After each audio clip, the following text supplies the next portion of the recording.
Who will be the next President of the United States of America? Would it be the current incumbent Joe Biden of the Democratic Party or the past President Donald Trump of the Republican Party? Election for the next US President is going to take place on Tuesday, November 5, 2024. Who will elect the next President of the United States? It will be the people of the United States of America, Americans. Americans will choose their next president on Tuesday, November 5, 2024. But today, March 7th, 2024, it was Joe Biden all the way. He delivered a Magnum Opus speech. Wow, fiery, smart, captivating, ennobling, democratic base, inspiring, energizing, and emboldening. Unexpectedly, and as it happened, Republican leadership and Donald Trump unnerving. A great speech, a Magnum Opus speech. US President Joe Biden delivered a Magnum Opus 2024 State of the Union Address. Let's listen to that. This is Ramadesham Suresh Vasudev Bharadwaj, a Master of Science student of Mass Communications and another MS in Accounting from Illinois State University. Normal Bloomington, Twin Cities, McLean County, Illinois State, Midwest, USA. Let's listen to Joe Biden.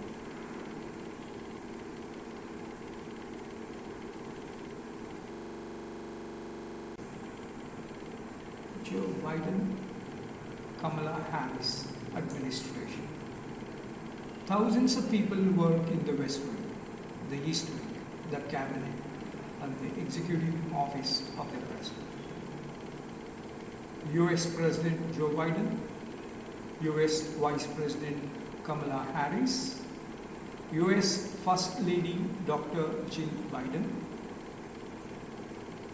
US Second Gentleman Douglas Emhoff, the Cabinet, Executive Office of the President.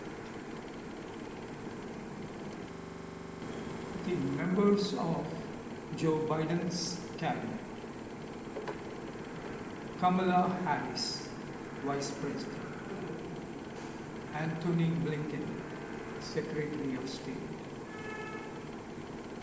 Dr.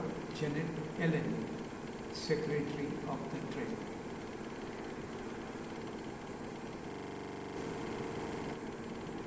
Lloyd Austin, Secretary of Defense; Merrick Garland, Attorney General; Deb Haaland, Secretary of the Interior; Tom Vilsack, Secretary of Agriculture; Gina Raimondo, Secretary of Commerce; Julie Su, Acting Secretary;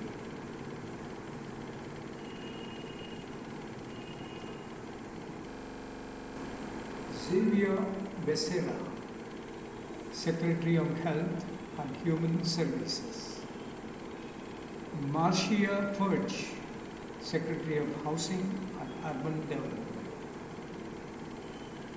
Pete Buttigieg, Secretary of Transportation.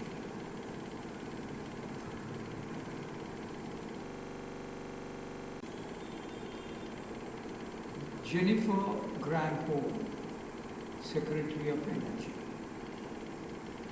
Dr. Miguel Cardona, Secretary of Education. Dennis McDonough, Secretary of Veterans Affairs.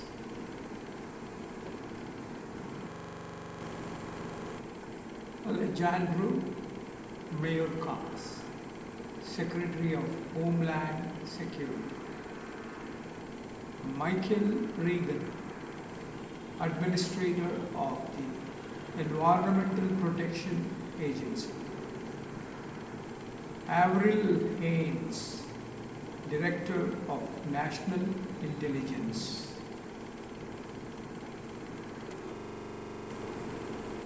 Catherine Tai, United States Trade Representative.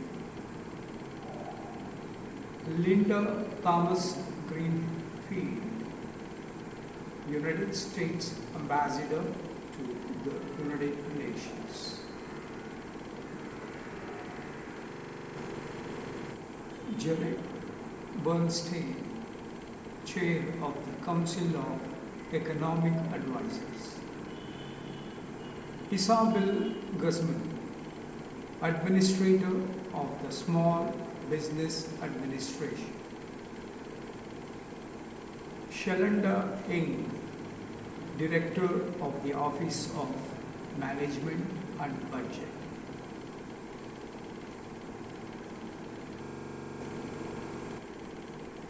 Dr. Arati Prabhakar, Director of the Office of Science and Technology Policy. William Burns, Director of the Central Intelligence Agency, CIA. Jeff Zients, Chief of Staff. President Joe Biden's Cabinet.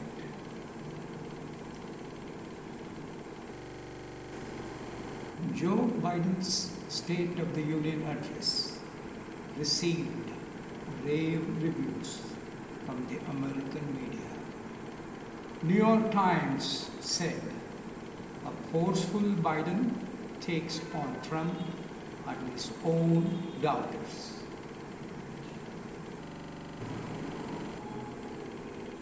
CNN said Biden delivers an unpredictable, freewheeling speech.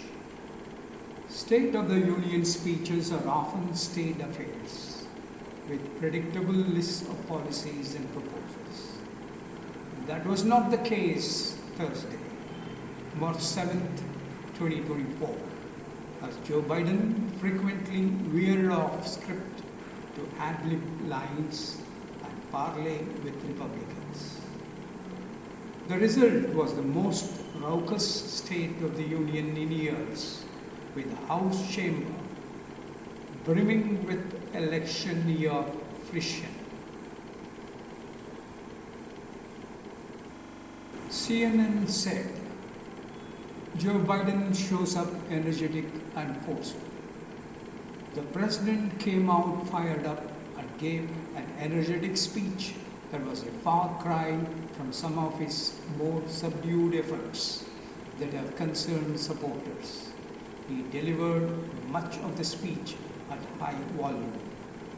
Biden spent most of the last week fine-tuning and meticulously rehearsing his speech, both at the White House and at the presidential retreat, Camp David, that happened to pay off in his forceful delivery Thursday night.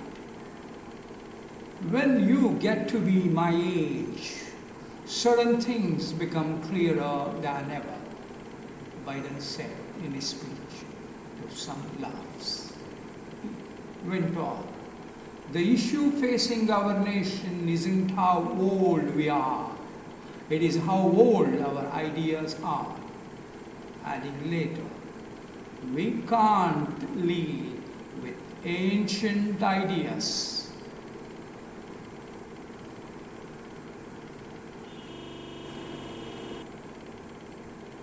Stephen Collinson, CNA,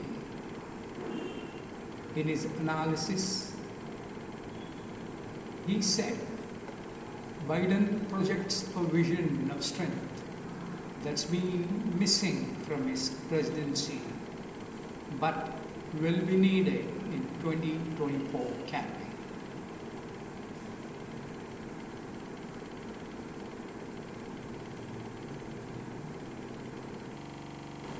Stephen Collinson of CNA continued, and in the most important moment of the 2024 election campaign so far, Biden appeared to succeed.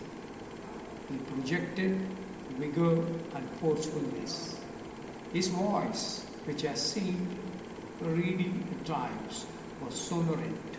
He was quick off the mark as he goaded heckling Republicans, who again walked into his trap by showcasing their extremism to millions of viewers. Biden was a trenchant master of the chamber of the House of Representatives, effectively wielding the theatrics of the presidency and commanding an hour of unfiltered primetime television.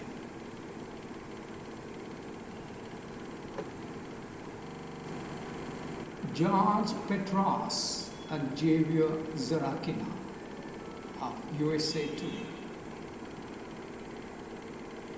Biden is most talkative president in 6 decades of State of the Union addresses. In the last 6 decades, no president has spoken as many words by actual or average count in an address to Congress than President Joe Biden. In his third State of the Union address on Thursday night, Biden spoke 7,923 words. That's a lot. But it did not surpass his 2023 record of 9,216 words spoken, which eclipsed President Bill Clinton's 1995 address by 26 words. In average number of words, the address to Congress, Biden has the most.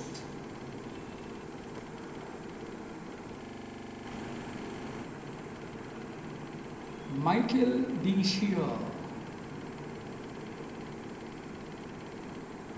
Shane Goldmacher of the New York Times.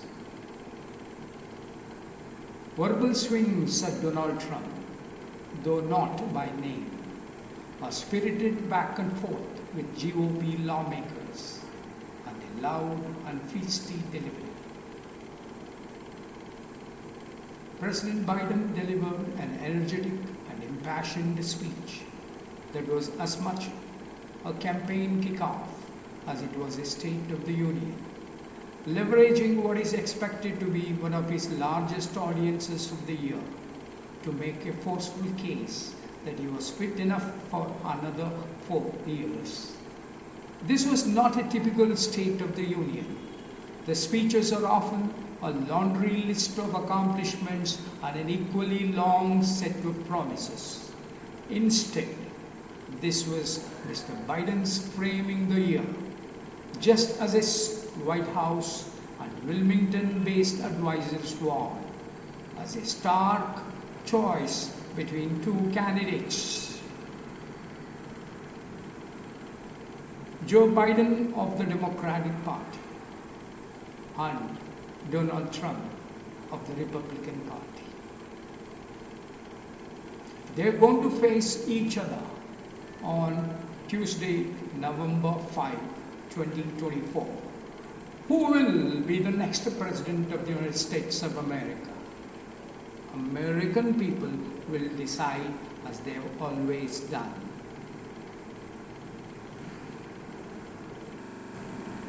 New York Times said, Joe Biden seemed to relish tangling with the GOP, Grand Old Party of USA, Party of Donald Trump. Representative Marjorie Taylor Greene, else during Mr. Biden's speech. Moments of Mr. Biden's address were reminiscent of the one he gave a year ago, when he responded to heckles from Republican lawmakers with quick retorts that earned him high marks for being quick on his feet.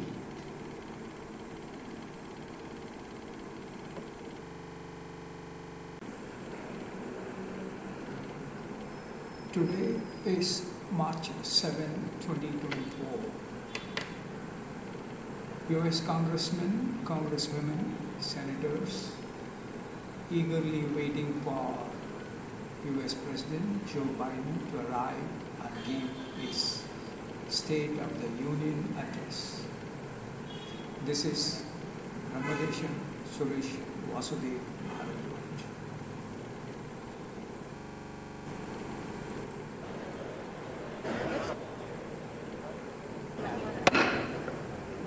Mr. Speaker, the President of the United States.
Tony.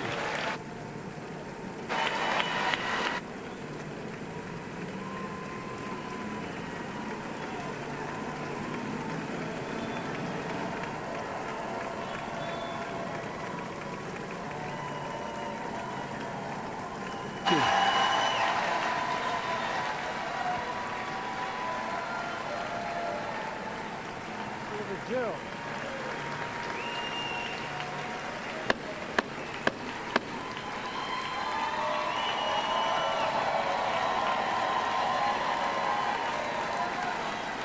Good evening.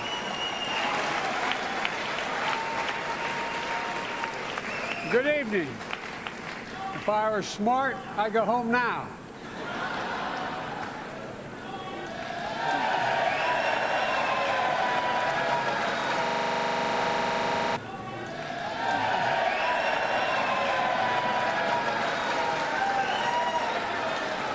Mr. Speaker, Madam Vice President, members of Congress, my fellow Americans, in January 1941, Franklin Roosevelt came to this chamber to speak to the nation, and he said, "I address you at a moment unprecedented in the history of the Union.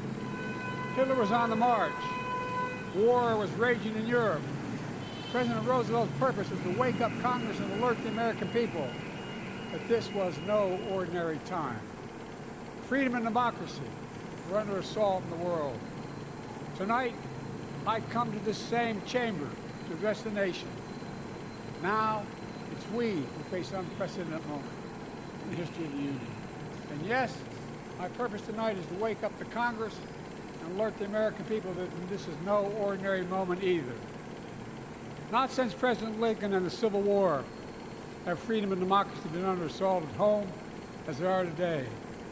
What makes our moment rare is that freedom and democracy are under attack both at home and overseas at the very same time.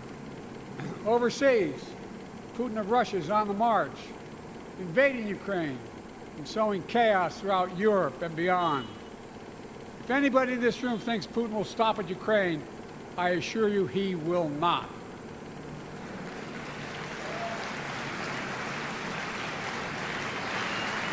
But Ukraine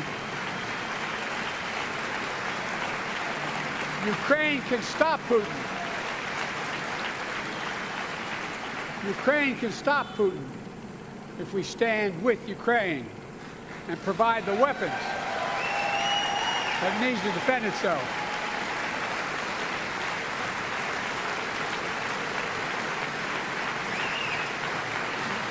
That is all. That is all Ukraine is asking.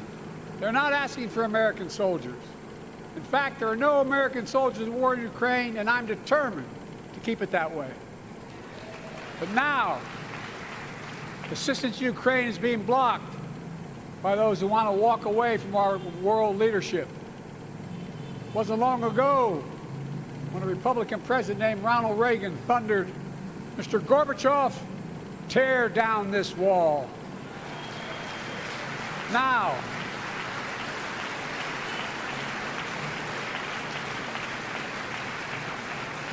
my predecessor, a former Republican president, tells Putin, quote, "Do whatever the hell you want." That's a quote. A former president actually said that, bowing down to a Russian leader. I think it's outrageous, it's dangerous, and it's unacceptable.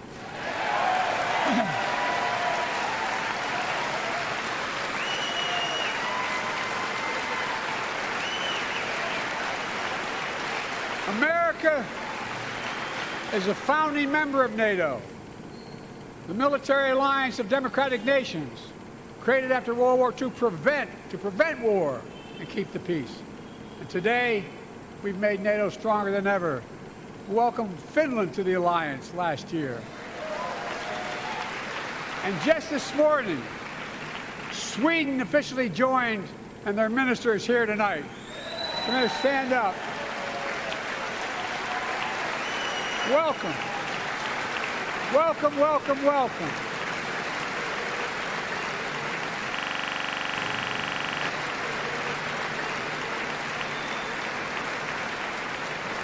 And they know how to fight. Mr. Prime Minister, welcome to NATO, the strongest military alliance the world has ever seen. I say this to Congress, we have to stand up to Putin. Send me a bipartisan national security bill. History is literally watching. History is watching. If the United States walks away, it will put Ukraine at risk.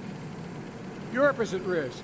The free world will be at risk, emboldening others to do what they wish to do us harm. My message to President Putin, who I've known for a long time, is simple. We will not walk away.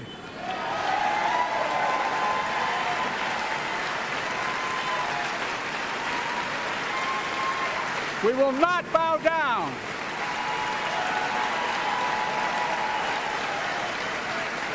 I will not bow down. In a literal sense, history is watching. History is watching. Just like history watched 3 years ago on January 6th, when insurrectionists stormed this very Capitol and placed a dagger to the throat of American democracy. Many of you were here on that darkest of days. We all saw with our own eyes the insurrectionists were not patriots. They'd come to stop the peaceful transfer of power, to overturn the will of the people. January 6th lies about the 2020 election and the plots to steal the election posed a gravest threat to U.S. democracy since the Civil War. But they failed. America stood. And the plots to steal the election posed a gravest threat to U.S. democracy since the Civil War. But they failed. America stood.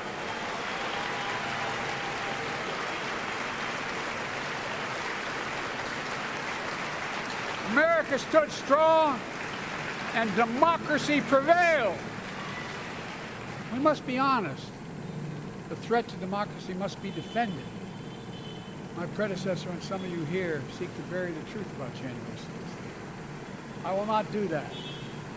This is the moment to speak the truth, to bury the lies. Here's the simple truth. You can't love your country only when you must be honest. The threat to democracy must be defended. My predecessor and some of you here seek to bury the truth about January 6th. I will not do that. This is the moment to speak the truth and to bury the lies. Here's the simple truth. You can't love your country only when you win.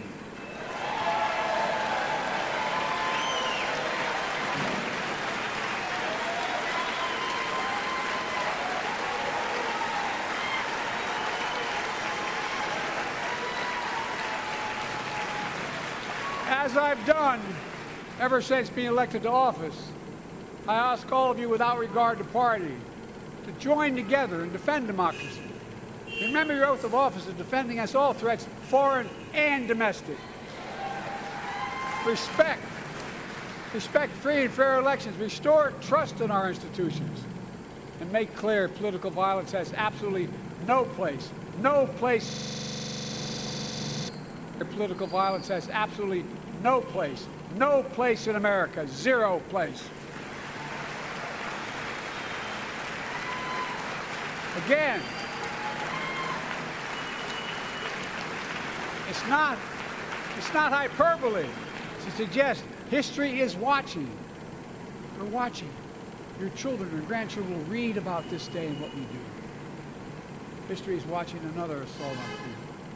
Joining us tonight is Latoya Beasley, a social worker in Birmingham, Alabama.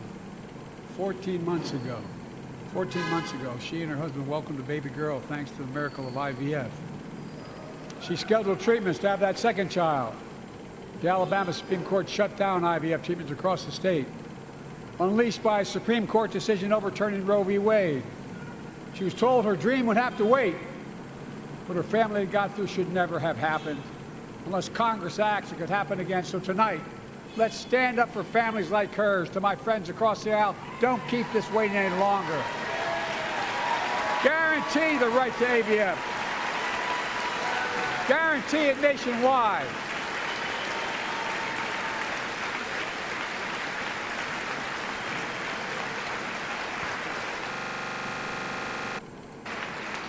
Like most Americans, I believe Roe v. Wade got it right. I thank Vice President Harris for being an incredible leader, defending reproductive freedom, and so much more.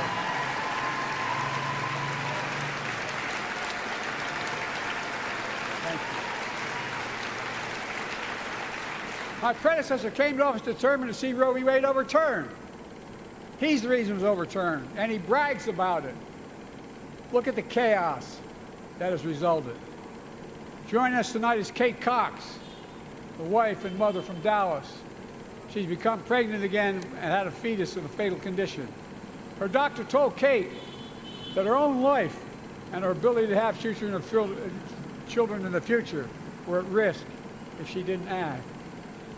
Because Texas law banned her ability to act, Kate and her husband had to leave the state to get what she needed. What her family got through should have never happened as well, but it's happening to too many others. There are state laws banning the freedom to choose, criminalizing doctors, forcing survivors of rape and incest to leave their states to get the treatment they need.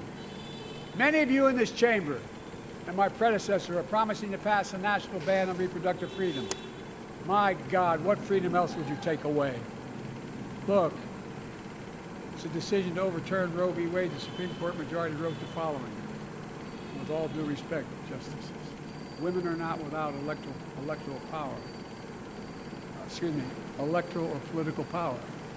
You're about to realize just how much you are about.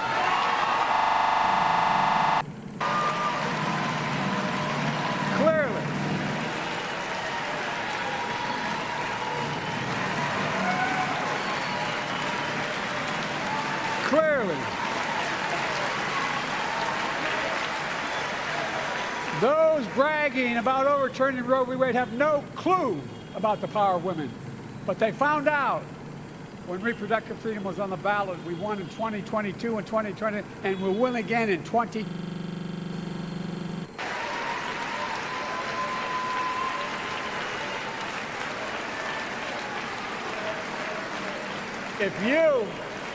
If you, the American people, send me a Congress that supports the right to choose, I promise you, I'll restore Roe v. Wade as the law of the land again.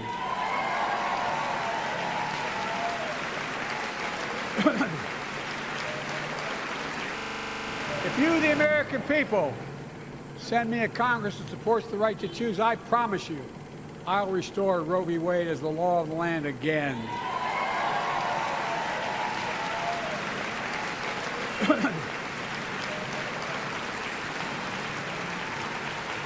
Folks, America cannot go back. I'm here tonight to show what I believe is the way forward, because I know how far we've come. 4 years ago next week, before I came to office, the country was hit by the worst pandemic and the worst economic crisis in a century. Remember the fear, record losses, remember the spikes in crime and the murder rate, raging virus that took more than 1 million American lives, with loved ones, millions left behind. A mental health crisis of isolation and loneliness. The president, my predecessor, failed the most basic presidential duty that he owes to American people, the duty to care. I think that's unforgivable. I came to office determined to get us through one of the toughest periods in the nation's history. We have. It doesn't make news, but in 1,000 cities and towns, the American people are writing the greatest comeback story never told.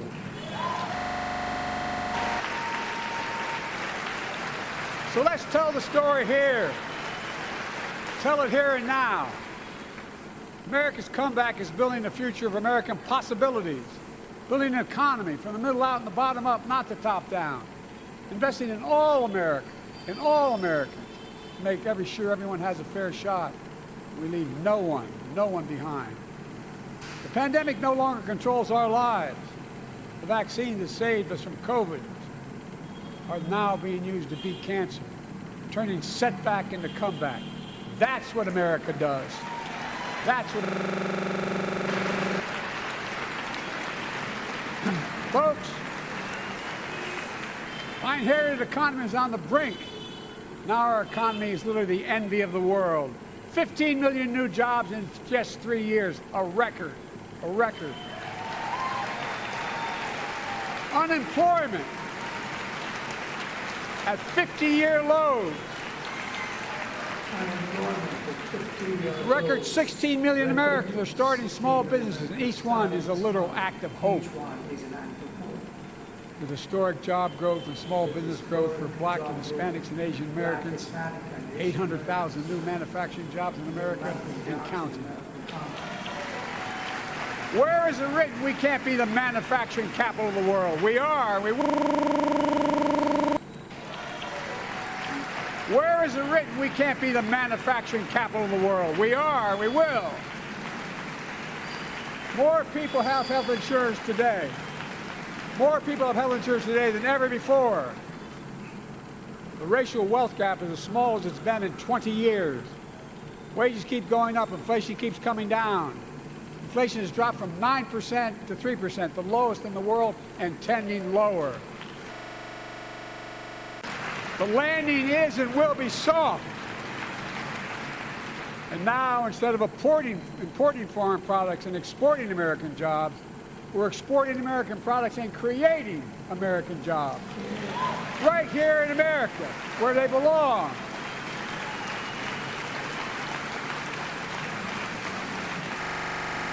Tending lower.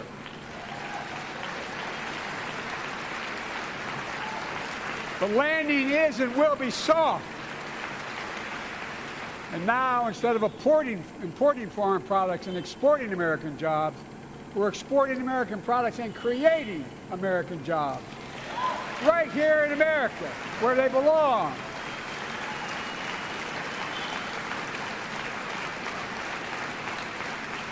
And it takes time, but the American people are beginning to feel it. Consumer studies show consumer confidence is soaring. Buy America has been the law of the land since the 1930s. Past administrations, including my predecessor, including some Democrats as well in the past, failed to buy America. Not anymore. On my watch, federal projects that you fund, like helping build American roads, bridges, and highways, will be made with American products and built by American workers.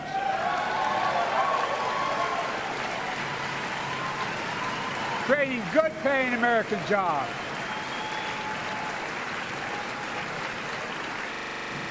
Including my predecessor, including some Democrats as well in the past, failed to buy America. Not anymore. On my watch, federal projects that you fund, like helping build American roads, bridges, and highways, will be made with American products and built by American workers.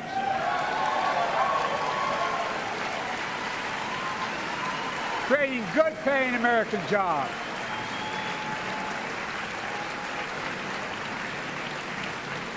And thanks to our CHIPS and Science Act, the United States is investing more in research and development than ever before.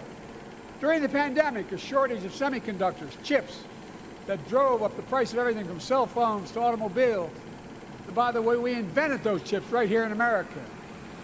Well, instead of having to import them, private companies are now investing billions of dollars to build new chip factories here in America, creating tens of thousands of jobs.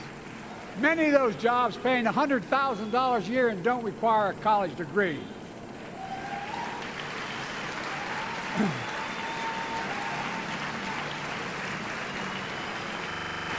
In fact, my policies have attracted $650 billion in private sector investment in clean energy, advanced manufacturing, creating tens of thousands of jobs here in America.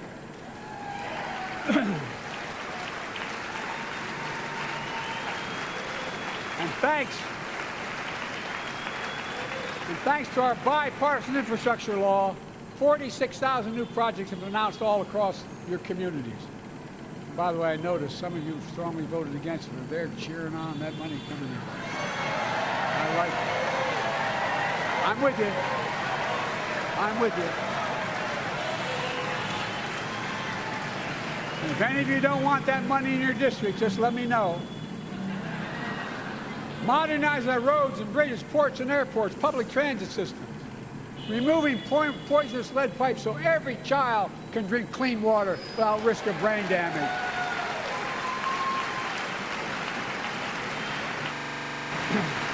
Providing affordable high-speed internet for every American, no matter where you live, urban, suburban, or rural communities, in red states and blue states. Record investments in tribal communities. Because of my investment in family farms, because I invested in family farms led by my Secretary of Agriculture, who knows more about this than anybody I know, we're better able to stay in the family for those farms and their children and grandchildren won't have to leave home to make a living. It's transformative. Great comeback stories, Belvedere, Illinois. Home to an auto plant for nearly 60 Before I came to office, the plant was on its way to shutting down. Thousands of workers feared for their livelihoods. Hope was fading. And I was elected to office, and we raised the Belvedere repeatedly with auto companies knowing unions would make all the difference. The UAW worked like hell to keep the plant open and get these jobs back, and together we succeeded. Instead of auto factories shutting down, auto factories reopening, a new state-of-the-art battery factories being built to power those cars there at the same.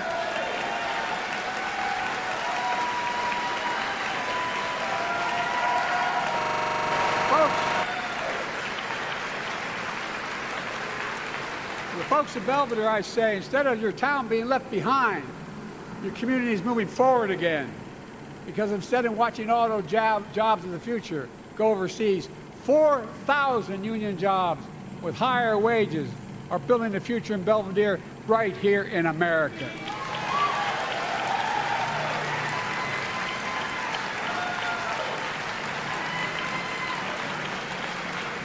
Here, the folks of Belvedere, I say, instead of your town being left behind, your community is moving forward again.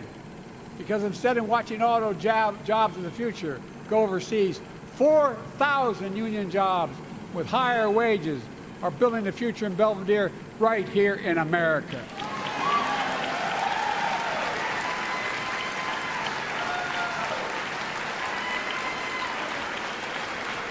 Here tonight is UAW President Shawn Fain, a great friend and a great labor leader. Shawn, where are you? Stand up.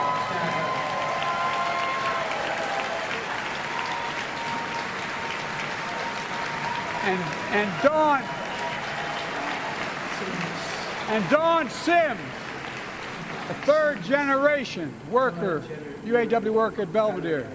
Shawn, I was proud to be the first president to stand on the picket line, and today, Dawn has a good job in her hometown, providing stability for her family and pride and dignity as well.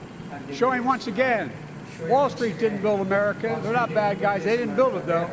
The middle class built the country, and unions built the middle class.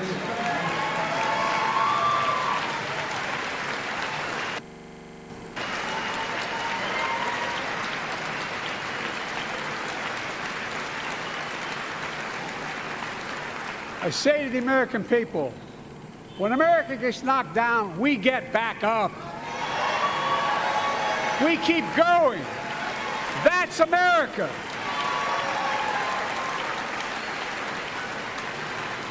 That's you, the American people. It's because of you America's coming back. It's because of you our future is brighter. It's because of you that tonight we can proudly say the state of our union is strong and getting stronger.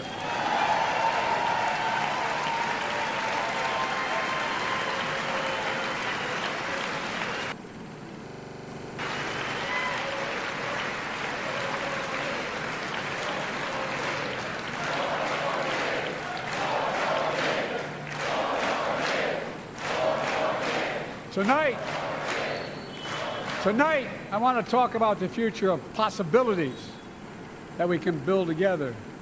A future where the days of trickle-down economics are over, and the wealthy and the biggest corporations no longer get all the tax breaks.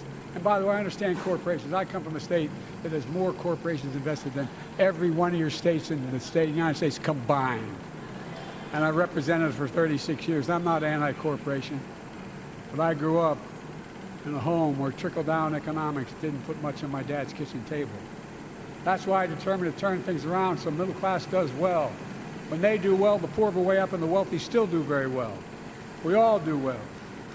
And there's more to do to make sure you're feeling the benefits of all we're doing. Americans pay more for prescription drugs than anywhere in the world. It's wrong, and I'm ending it.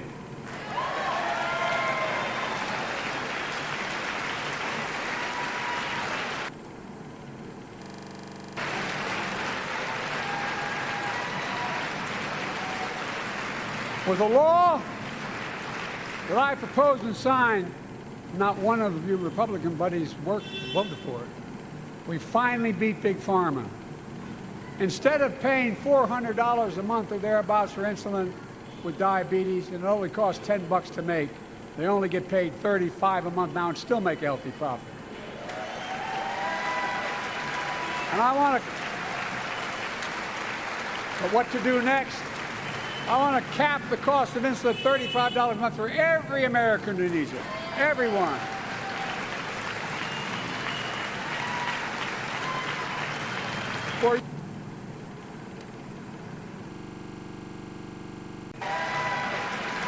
And I want to, but what to do next? I want to cap the cost of insulin at $35 a month for every American who needs it. Everyone.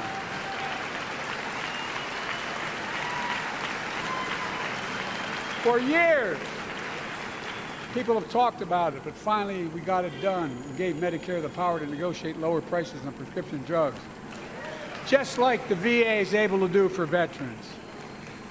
That's not just saving seniors money, it's saving taxpayers money.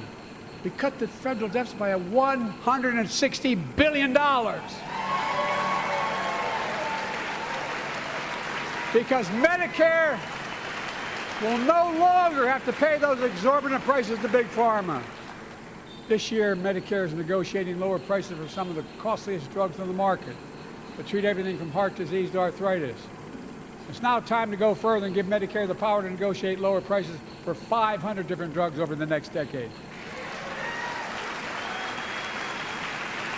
They're making a lot of money, guys. And they'll still be extremely profitable. Will not only save lives, it will save taxpayers another $200 billion. Starting next year, the same law caps total prescription drug costs for seniors on Medicare at $2,000 a year, even for expensive cancer drugs that cost $10,000, $12,000, $15,000. Now I want to cap prescription drug costs at $2,000 a year for everyone. Folks, I'm going to get in trouble for saying that, but if you want to get in Air Force One and fly to Toronto, Berlin, Moscow, well, even Moscow, probably. And bring your prescription with you, and I promise you I'll get it for you for 40% the cost you're paying now. Same company, same drug, same place. Folks, the Affordable Care Act, the old Obamacare, is still a very big deal.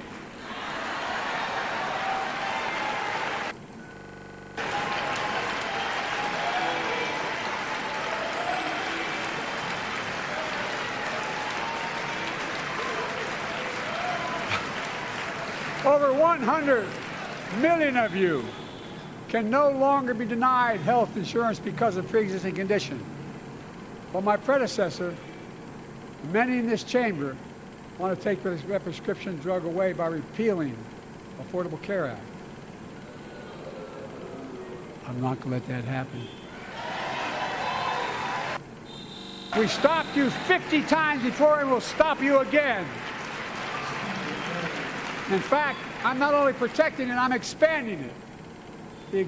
We enacted tax credits of $800 per person per year to reduce health care costs for millions of working families. That tax credit expires next year. I want to make that savings permanent.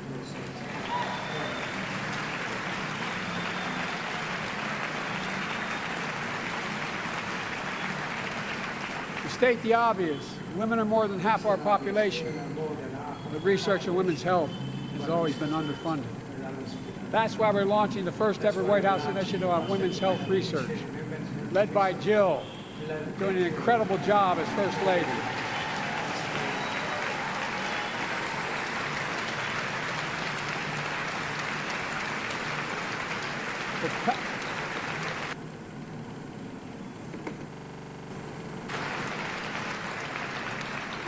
Pass my plan for $12 billion to transfer women's health research and benefit millions of lives all across America. I know the cost of housing is so important now. Inflation keeps coming down, mortgage rates will come down as well, and the Fed acknowledges that. But I'm not waiting. I want to provide an annual tax credit that will give Americans $400 a month for the next 2 years as mortgage rates come down, to put toward their mortgages when they buy their first home or trade up for a little more space. Just for 2 years.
pass my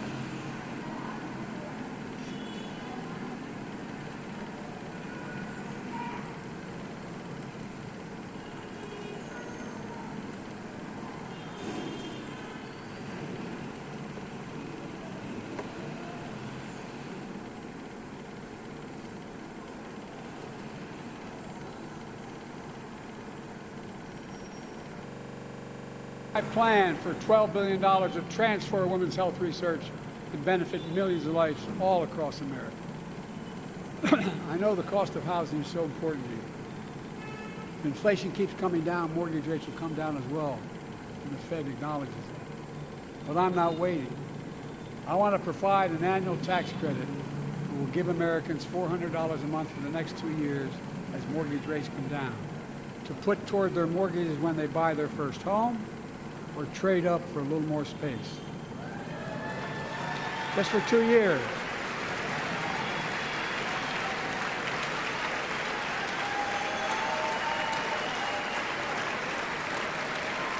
And my administration is also eliminating title insurance on federally backed mortgages.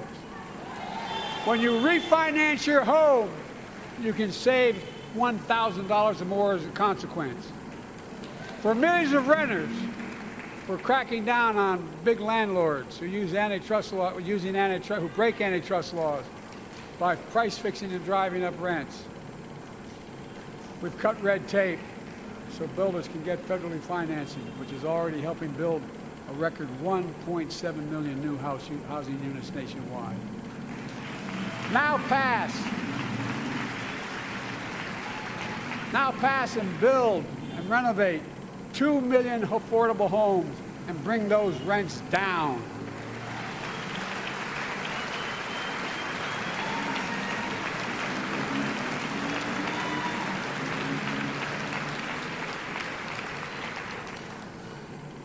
To remain the strongest economy in the world, we need to have the best education system in the world. And I suspect all of you, want to give every child, a good start by providing access to preschool for 3 and 4 years old. You know, I think I pointed out last year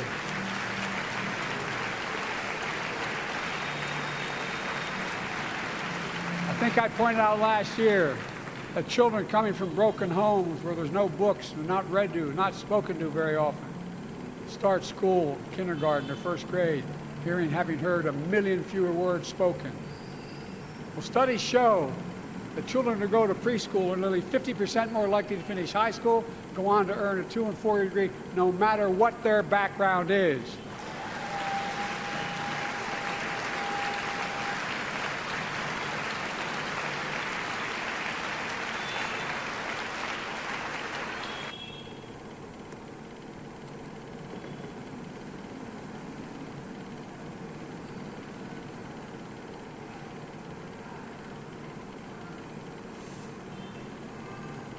I met a year and a half ago with the leaders of the Business Roundtable. They were mad that they were angry, I think, well, they were discussing why I wanted to spend money on education. I pointed out to them, as vice president, I met with over 8, I think it was 182 of those folks. Don't hold me to the exact number. And I asked them what they need most, the CEO. And you've had the same experience on both sides of the aisle. They say a better educated workforce, right? So I looked at them, and I say, I come from Delaware. DuPont used to be the 8th largest corporation in the world. And every new enterprise they bought, they educated the workforce to that enterprise. But none of you do that anymore.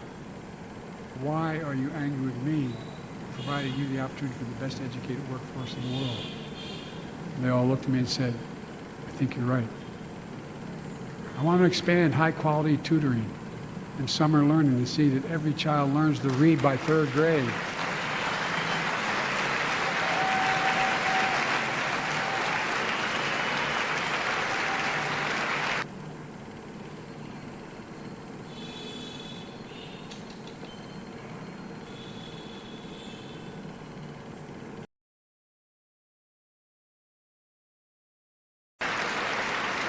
I'm also connecting local businesses and high schools so students get hands-on experience and a path to a good-paying job whether or not they go to college. And I want to make sure the college is more affordable. Let's continue increasing the Pell Grants to working and middle-class families and increase record investments in HBCUs and minority-serving institutions, including Hispanic institutions.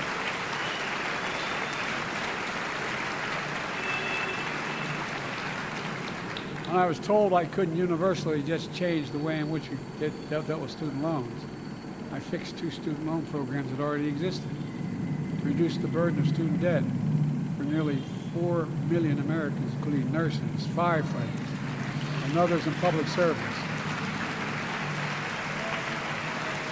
Like Keenan Jones, a public educator from Minnesota, who's here with us tonight. Keenan, where are you? Keenan, thank you. He's educated hundreds of students so they can go to college. Now he's able to help, after debt forgiveness, get his own daughter to college.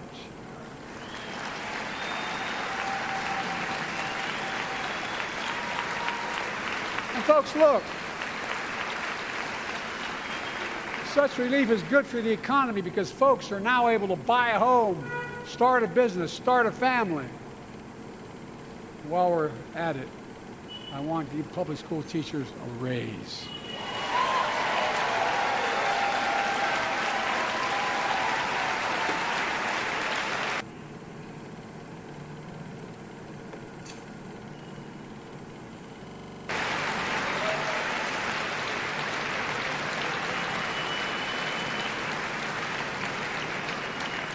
By the way, the first couple of years, we cut the deficit. Now, let me speak to the question of fundamental fairness for all Americans. I've been delivering real results in fiscally responsible ways. We've already cut the federal deficit. We've already cut the federal deficit over $1 trillion. I signed the bipartisan deal to cut another $1 trillion in the next decade. It's my goal to cut the federal deficit another $3 trillion by making big corporations and very wealthy finally beginning to pay their fair share.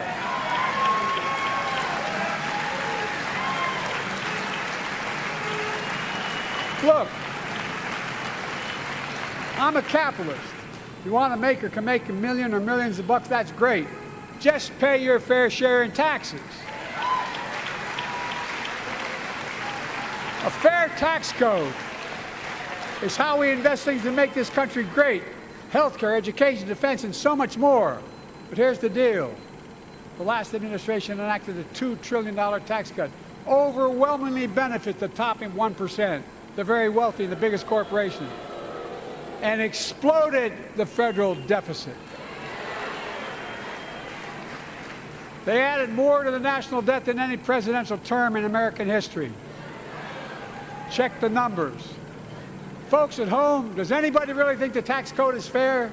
No. Do you really think the wealthy and big corporations need another $2 trillion tax break? No. I sure don't. I'm going to keep fighting like hell to make it fair. Under my plan, nobody earning less than $400,000 a year will pay an additional penny in federal taxes. Nobody, not one penny. And they haven't yet. In fact, the child tax credit I passed during the pandemic cut taxes for millions of working families and cut child poverty in half. Restore that child tax credit. No child should go hungry in this country. The way to make the tax code fair is to make big corporations and the very wealthy begin to pay their fair share. Remember in 2020, 55 of the biggest companies in America made $40 billion and paid zero in federal income tax. Zero. Not anymore. Thanks to the law I wrote, we signed, big companies have to pay a minimum of 15%. But that's still less than working people pay in federal taxes. It's time to raise corporate minimum tax to at least 21%.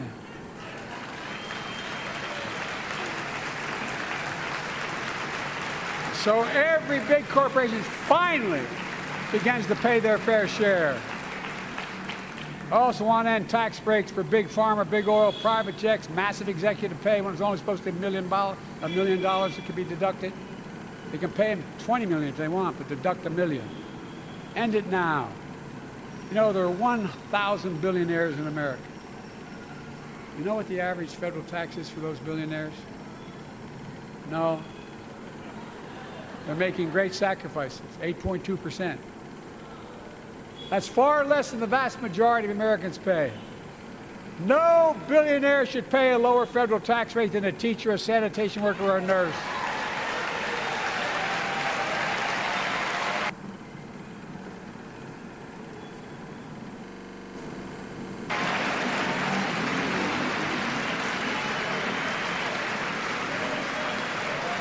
I propose a minimum tax for billionaires of 25%, just 25%. You know what that would raise? That would raise $500 billion over the next 10 years. And imagine what that could do for America. Imagine a future with affordable child care. Millions of families can get they need to go to work to help grow the economy.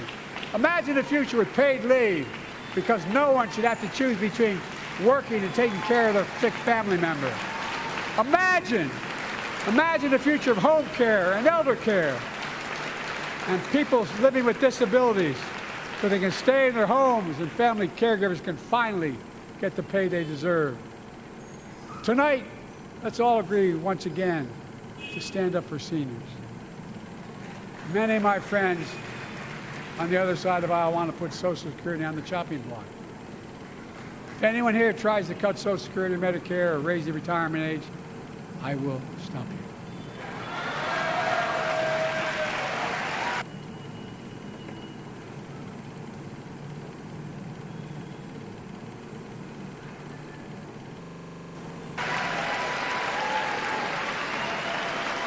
The working people who built this country pay more into Social Security than millionaires and billionaires do. It's not fair. We have two ways to go. Republicans can cut Social Security and give more tax breaks to the wealthy. That's the proposal. Oh no, you guys don't want another $2 trillion tax cut? I kind of thought that's what your plan was. Well, that's good to hear. You're not going to cut another $2 trillion for the super wealthy. That's good to hear. I'll protect and strengthen Social Security and make the wealthy pay their fair share. Look,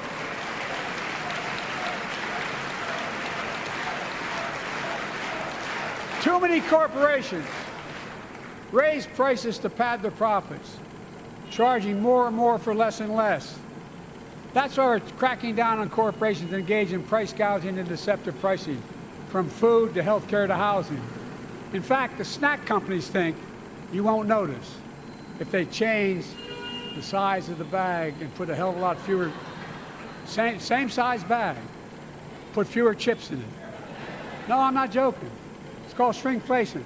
Pass Bobby Casey's bill and stop this. I really mean it.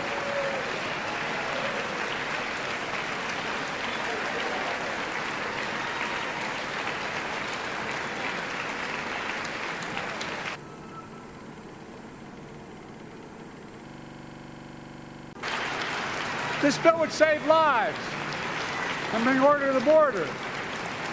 It will also give me and any new president new emergency authority to temporarily shut down the border when the number of migrants at the border is overwhelming.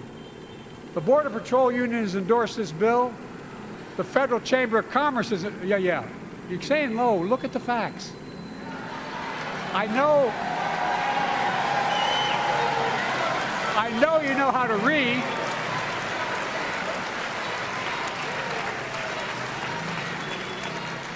I believe that given the opportunity for a majority in the House and Senate would endorse the bill as well, a majority right now. But unfortunately, politics has derailed this bill so far. I'm told my predecessor called members of Congress in the Senate to demand they block the bill. He feels political win, he viewed it as a political win for me and a political loser for him. It's not about him, it's not about me. I'd be a winner. Not really.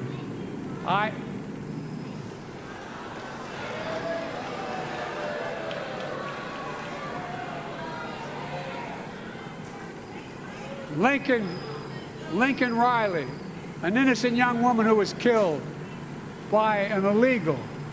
That's right. But how many of the thousands of people being killed by illegals? To her parents, I say, my heart goes out to you, having lost children myself. I understand. But look, if we change the dynamic at the border, people pay these smugglers $8,000 to get across the border because they know if they get by and let into the country, it's 6 to 8 years before they have a hearing. And it's worth taking the chance of the $8,000. But if it's only 6 weeks, the idea is it's highly unlikely that people will pay that money and come all that way, knowing that they'll be able to be kicked out quickly. Folks, I would respectfully suggest my Republican friends owe it to the American people, get this bill done. We need to act now.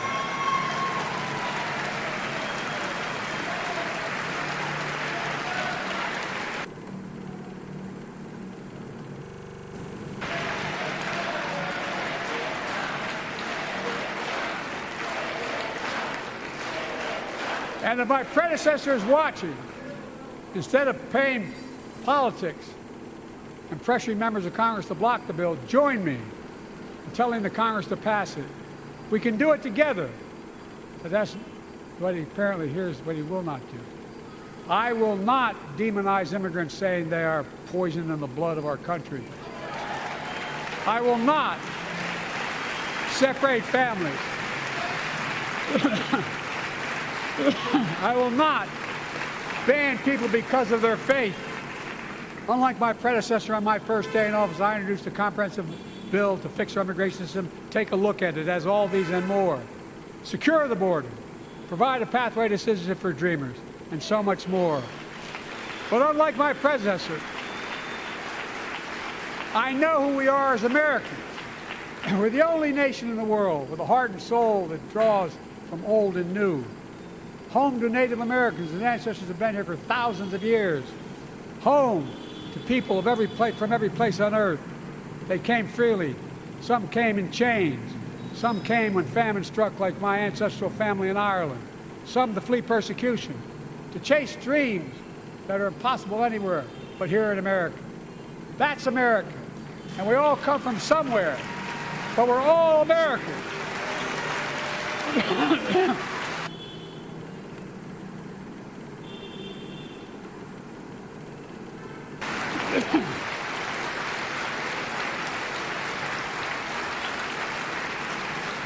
Look, folks, we have a simple choice. We can fight about fixing the border, or we can fix it. I'm ready to fix it. Send me the border bill now.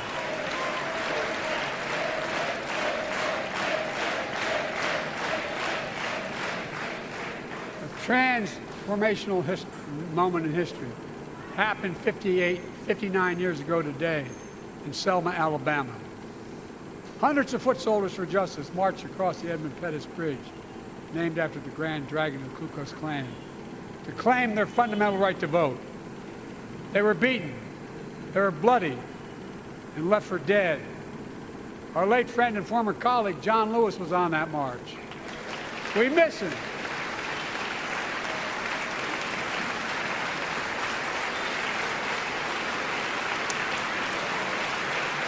But joining us tonight are other marchers, both in the gallery and on the floor, including Betty Mae Fikes, known as the voice of Selma, the daughter of gospel singers and preachers. She sang songs of prayer and protest on that bloody Sunday to help shake the nation's conscience. 5 months later, the Voting Rights Act passed and was signed into law.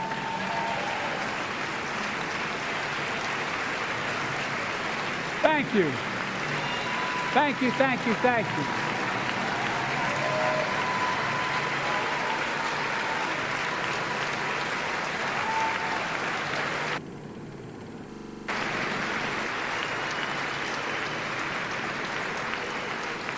But 59 years later, there are forces taking us back in time. Voter suppression, election subversion, unlimited dark money, extreme gerrymandering. John Lewis was a great friend to many of us here. But if you truly want to honor him and all the heroes that marched with him, then it's time to do more than talk.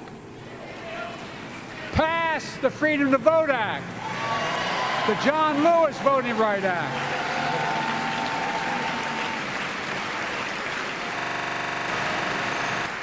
And stop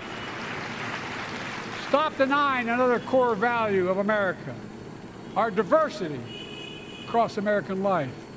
Banning books, it's wrong. Instead of erasing history, let's make history. I want to protect fundamental rights. Pass the Equality Act. And my message to transgender Americans, I have your back. Pass the PRO Act for workers' rights. Raise the federal minimum wage, because every worker has a right to a decent living more than $7 an hour. We're also making history by confronting the climate crisis, not denying it. I don't think any of you think there's no longer a climate crisis. At least I hope you don't. I'm taking the most significant action ever on climate in the history of the world. I'm cutting our carbon emissions in half by 2030, creating tens of thousands of clean energy jobs, like the IBEW work is building and installing 500,000 electric vehicle charging stations. Conserving 30% of America's lands and waters by 2030. Taking action on environmental justice, fence line communities smothered by the legacy of pollution. Pattern after the Peace Corps and AmeriCorps, I launched the Climate Corps to put 20,000 young people to work in the forefront of our clean energy future. I'll triple that number in a decade.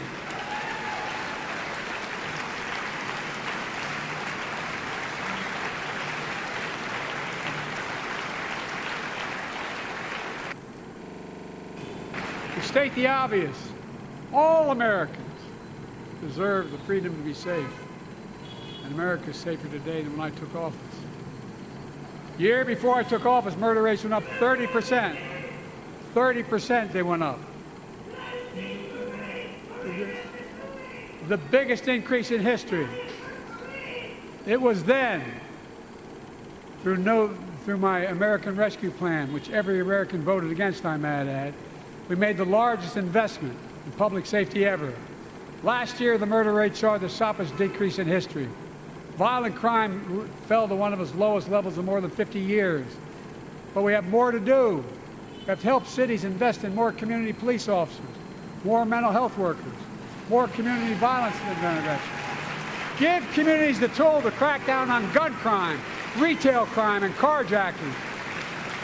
Keep building trust, as I've been doing by taking executive action on police reform and calling for it to be the law of the land.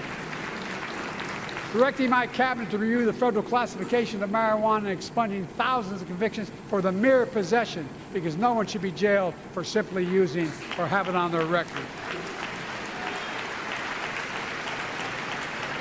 Take on crimes of domestic violence. I'm ramping up the Federal Enforcement of the Violence Against Women Act that I proudly wrote when I was a senator, so we can finally end the scourge against women in America.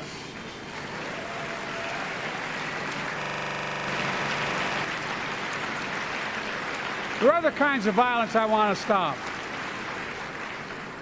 With us tonight is Jasmine, whose 9-year-old sister Jackie was murdered with 21 classmates and teachers in elementary school in Uvalde, Texas. Very soon after that happened, Jill and I went to Uvalde for a couple of days. We spent hours and hours with each of the families. We heard their message, so everyone in this room, in this chamber, could hear the same message. A constant refrain, and I was there for hours meeting with every family. They said, do something. Do something. Well, I did do something by establishing the first ever Office of Gun Violence Prevention in the White House. that the Vice President is leading the charge. Thank you for doing it. Meanwhile,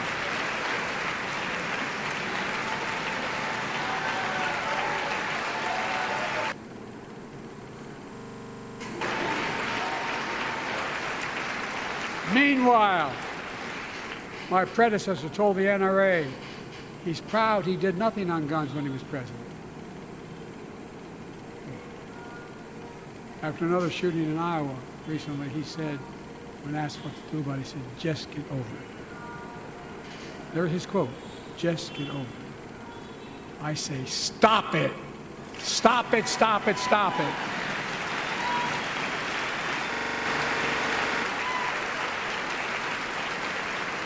I'm proud we beat the NRA when I signed the most significant gun safety law in nearly 30 years because of this Congress. We now must beat the NRA again. I'm demanding a ban on assault weapons and high-capacity magazines. Pass universal background checks. None of this. None of this. I taught the Second Amendment for 12 years. None of this violates the Second Amendment or vilifies responsible gun owners. You know, as we manage challenges at home, we're also managing crises abroad, including in the Middle East. I know the last 5 months have been gut-wrenching for so many people, for the Israeli people, for the Palestinian people, and so many here in America. This crisis began on October 7th with a massacre by a terrorist group called Hamas, as you all know. 1,200 innocent people, women and girls, men and boys, slaughtered after enduring sexual violence. The deadliest day for the Jewish people since the Holocaust. And 250 hostages taken. Here in this chamber tonight are families whose loved ones are still being held by Hamas. I pledge to all the families that we will not rest until we bring every one of your loved ones home. We also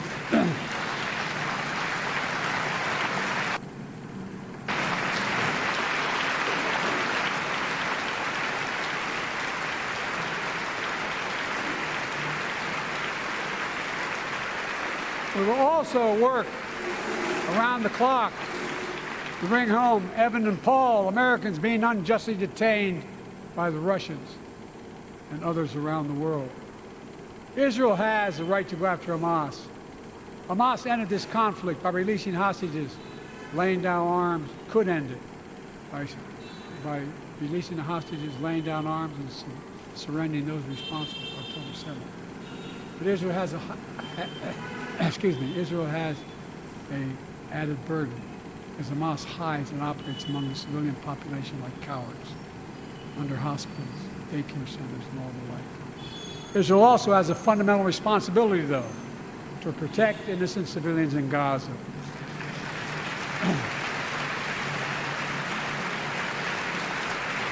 This war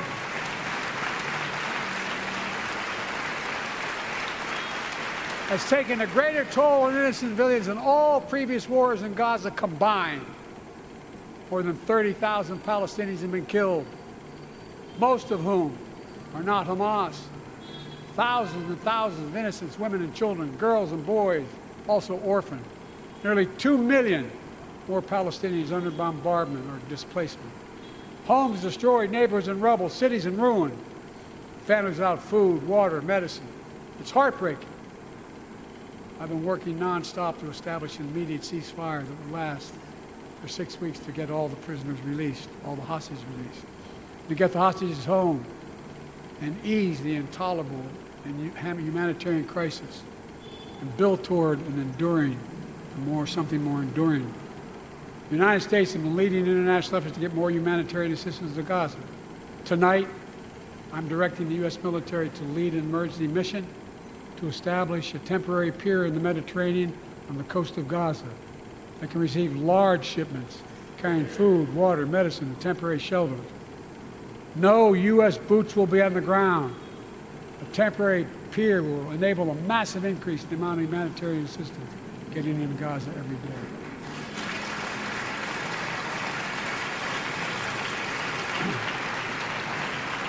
And Israel must do its part Israel must allow more aid into Gaza to ensure humanitarian workers aren't caught in the crossfire.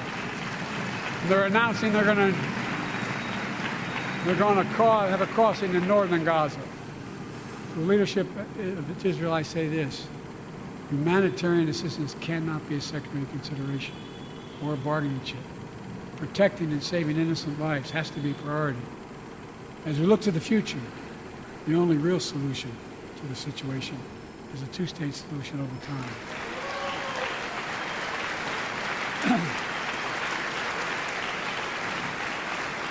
And I say this as a lifelong supporter of Israel. My entire career, no one has a stronger record with Israel than I do. I challenge any of you here. I'm the only American president of Israel in wartime. But there is no other path that guarantees Israel's security and democracy.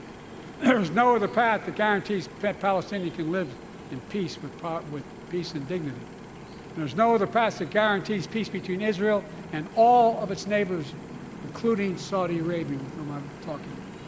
Creating stability in the Middle East also means containing the threat posed by Iran. That's why I built a coalition of more than a dozen countries to defend international shipping and freedom of navigation in the Red Sea. I've ordered strikes to degrade the Houthi capability and defend U.S. forces in the region. As Commander-in-Chief, I will not hesitate to direct further measures to protect our people and our military personnel.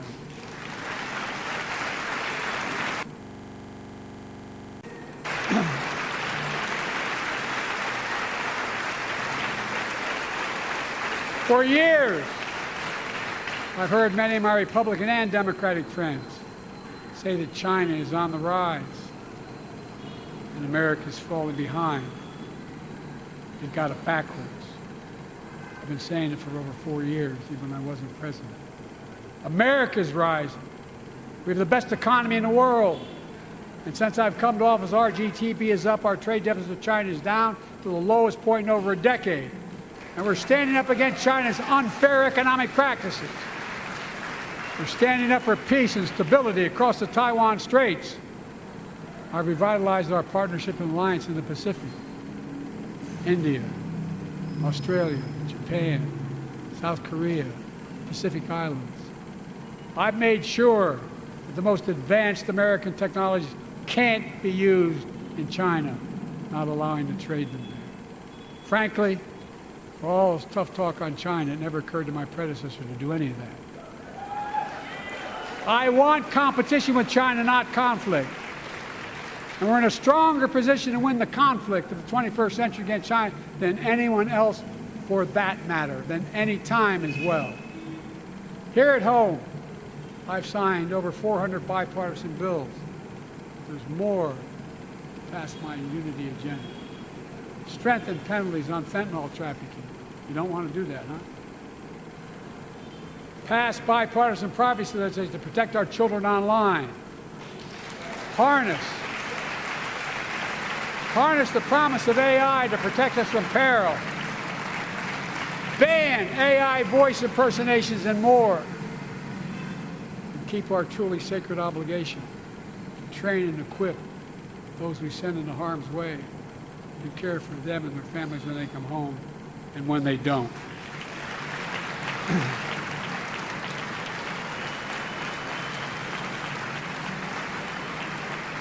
That's why, with the strong support and help of Dennis and the VA, I signed the PACT Act.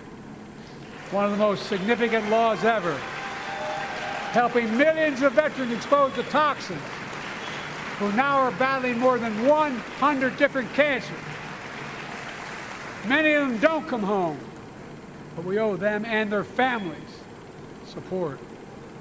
We owe it to ourselves to keep supporting our new health research agency called ARPA-H. And remind us that we can do big things, like end cancer as we know it, and we will.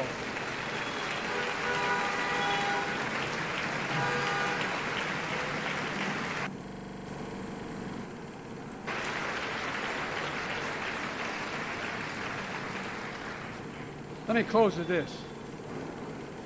Yay!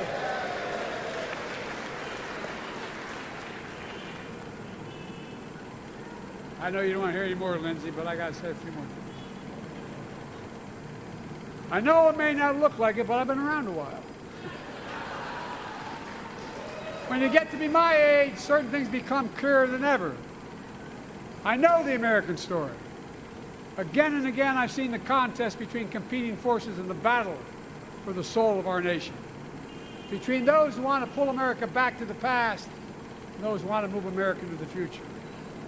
My lifetime has taught me to embrace freedom and democracy, a future based on core values that have defined America: honesty, decency, dignity, equality, to respect everyone, to give everyone a fair shot, to give hate no safe harbor.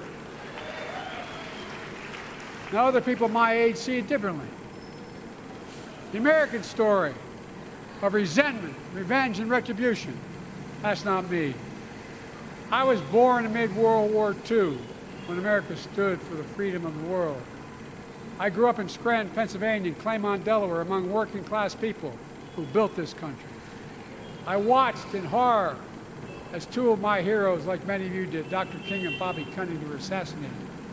And their legacy that inspired me to pursue a career in service.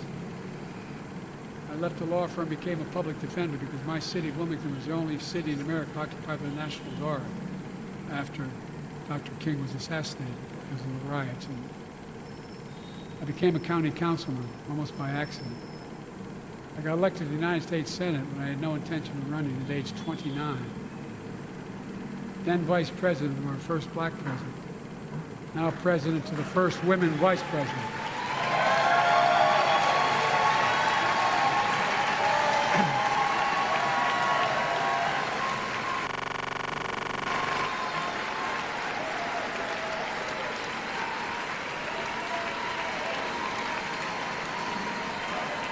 In my career, I've been told I was too young.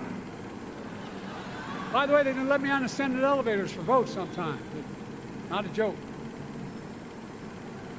I've been told I'm too old. Whether young or old, I've always known what endures. I've known our North Star.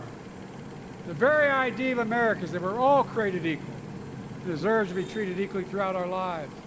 We've never fully lived up to that idea, but we've never walked away from it either. And I won't walk away from it now. I'm optimistic. I really am. I'm optimistic, Nancy.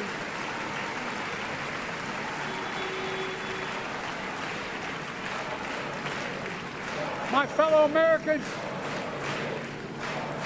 the issue facing our nation isn't how old we are, it's how old are our ideas. Hate, anger, revenge, retribution are the oldest of ideas. But you can't lead America with ancient ideas that only take us back. You lead America, the land of possibilities. You need a vision for the future and what can and should be done. Tonight you've heard mine. I see a future where defending democracy, we don't diminish it. I see a future where we restore the right to choose and protect our freedoms, not take them away. I see a future where the middle class finally has a fair shot and the wealthy have to pay their fair share in taxes. I see a future where we save the planet from the climate crisis and our country from gun violence. Above all, I see a future for all Americans. I see a country for all Americans. And I will always be president for all Americans because I believe in America. I believe in you, the American people. You're the reason we've never been more optimistic about our future than I am now. So let's build the future together. Let's remember who we are. We are the United States of America. And there is nothing beyond our capacity when we act together. God bless you all, and may God protect our troops. Thank you, thank you, thank you.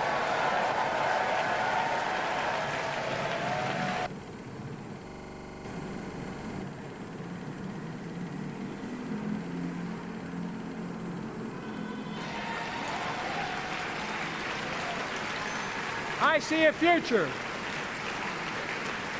where the middle class finally has a fair shot, and the wealthy have to pay their fair share in taxes. I see a future where we save the planet from the climate crisis and our country from gun violence. Above all, I see a future for all Americans. I see a country for all Americans. And I will always be president for all Americans, because I believe in America. I believe in you, the American people. You're the reason we've never been more optimistic about our future than I am now. So let's build the future together. Let's remember who we are. We are the United States of America. And there is nothing beyond our capacity when we act together. God bless you all, and may God protect our troops. Thank you, thank you, thank you.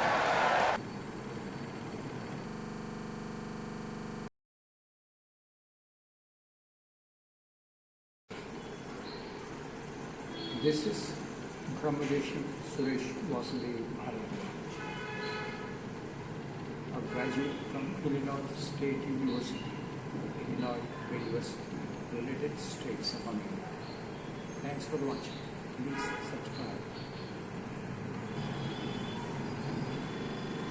Have a good day.